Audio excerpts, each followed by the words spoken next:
आज हम विषय हिंदी अलंकार चैप्टर बारे में पढ़ रहे हैं। देखिए, अलंकार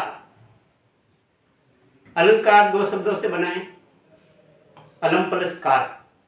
अलम का अर्थ होता है आभूषण गहना और कार का अर्थ होता है करने वाला, बढ़ाने वाला।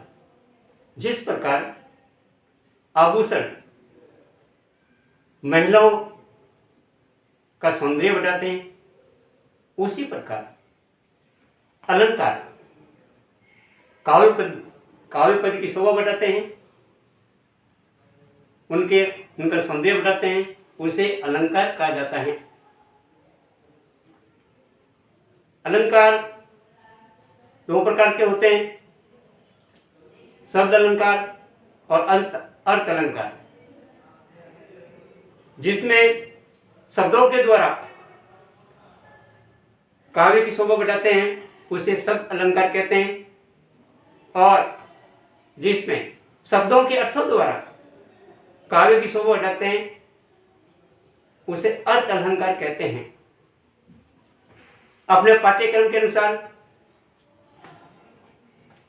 अपने अनुप्रास, यमक, श्लेष, उपमा, उत्प्रेक्षा, रूपक, मानवीकरण और अन्य अलंकार है जो मुख्य हैं।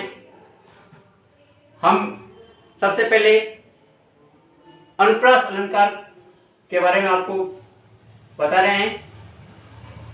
अनुप्रास अलंकार जिस काव्य पद में वर्णों की आवृत्ति होती है, वर्ण यानी काव्य पद में एक और दो या दो से अधिक बार आए, उसमें अनुप्रास अलंकार होता है। जैसे भगवान की भयंकर बुरी बीती बगाइए, भगवान की भयंकर बुरी बीती बगाइए, इसमें भ वर्ण की आवृत्ति हो रही है, इसमें अनुप्रास अलंकार है। तरणी तनुजा तट तमा तरुवर बहु छाइए, तरणी तनुजा तट तमा तरुवर बहु छाए, इसमें त वर्ण की आवृत्ति हो रही है। एक उदाहरण और है, धन धन वे धरतीरा जाया, इसमें ध वर्ण की आवृत्ति होती है। तो देखिए, पुनः मैं आपको बता रहा हूं, जिस काव्य पद में वर्ण की आवृत्ति होती है, उसमें अनुप्रास अलंकार होता है। इसकी ये पहचान है। नेक्स्ट अपने यमक अलंकार। यमक अलंकार में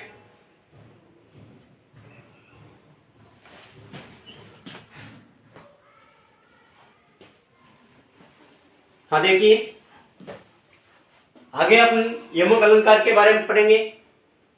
जिस काव्य पद में शब्द की आवृत्ति होती है या काव्य पद में दो या दो से अधिक बार शब्द आता है, उसमें यमक अलंकार होता है। जैसे कनक कनक ते सौगुना, कनक कनक ते सौगुना मादकता अधिकाय, वह खाए बोहराए वो पाए बोहराए। कनक में दो अर्थ होते हैं, कनक का एक तो सोना और एक कनक का धतूरा। दूसरा उदाहरण दिया है आपने, नगन जड़ाती थी वो नगन जड़ाती है, नगन जड़ाती थी वो नगन जड़ाती है।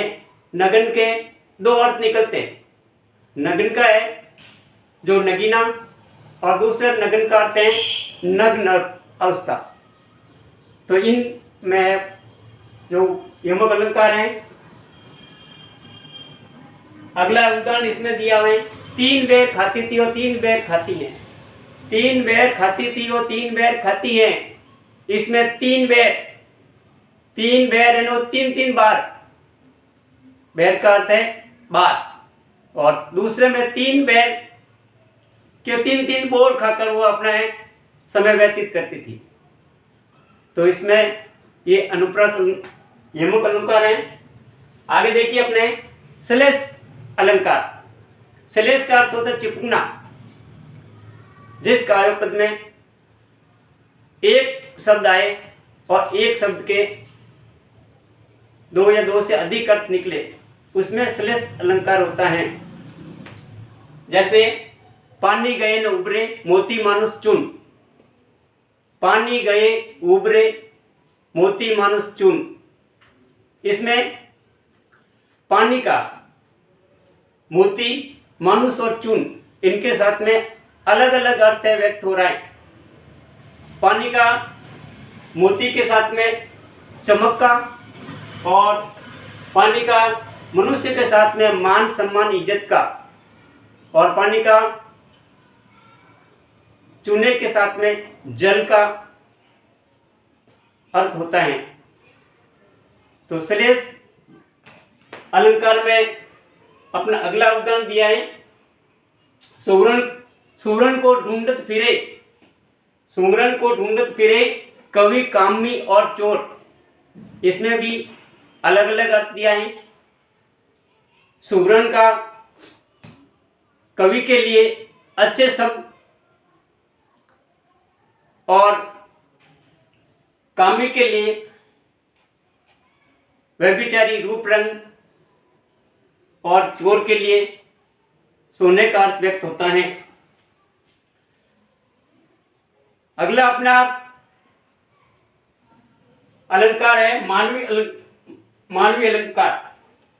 तो मानवीकरण में अपन देखते हैं जिस काव्य पद में जड़ या वस्तु प्रकृति पर मानवीय क्रियाओं का आरोप हो, मानवीय क्रियाओं का आरोप हो। इसमें जैसे अचेतन वस्तु को मनुष्यों की तरह, मानव की तरह उनकी गतिविधियों को दर्शाए दिखाए, उसमें मानवीकरण अलंकार होता है। इसमें मेघ आए बड़े बन ठन के सज के संवर के। तो अपने मुख्यतः ये अलंकार अपने कोर्स में इससे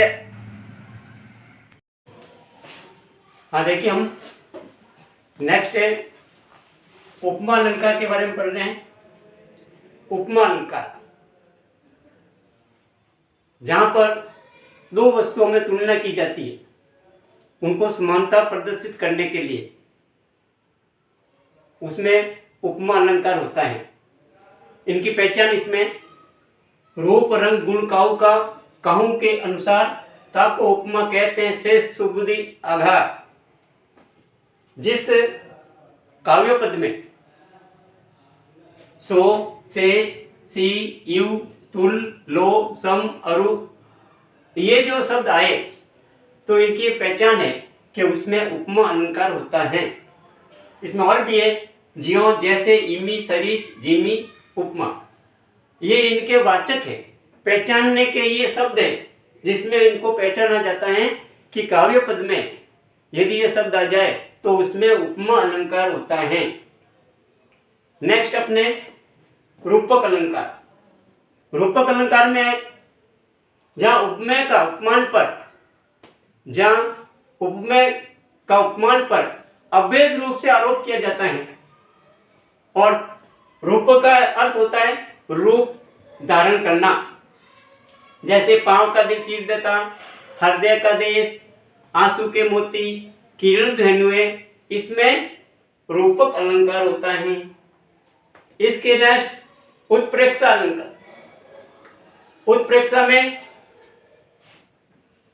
जहां पर उपमेय उपमान के समान न हो, जहां उपमेय उपमान के समान न हो, फिर भी ये मान लिया जाए कि वो लगभग वैसे ही हैं, उसमें संदेह के रूप में, जैसे मुख मानो कमल है।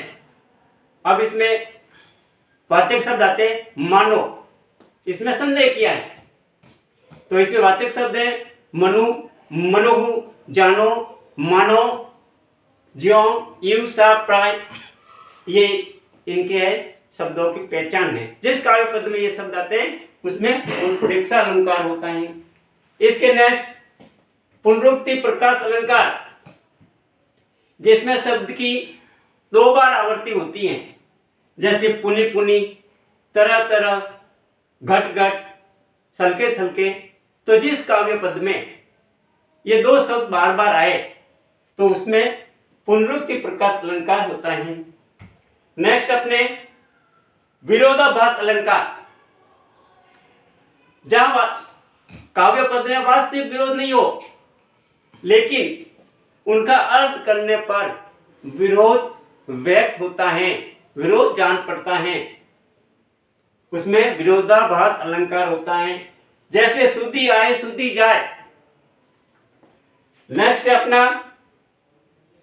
उदाहरण अलंकार, जिस काव्य पद में सामान्य बात कहने पर किसी को समझ में नहीं आए और उसे उदाहरण देकर है समझाया जा सके, उसमें उदाहरण अलंकार होता है। जैसे मन मलिन तन सुंदर कैसे, विष रस भरा कनक घट जैसे।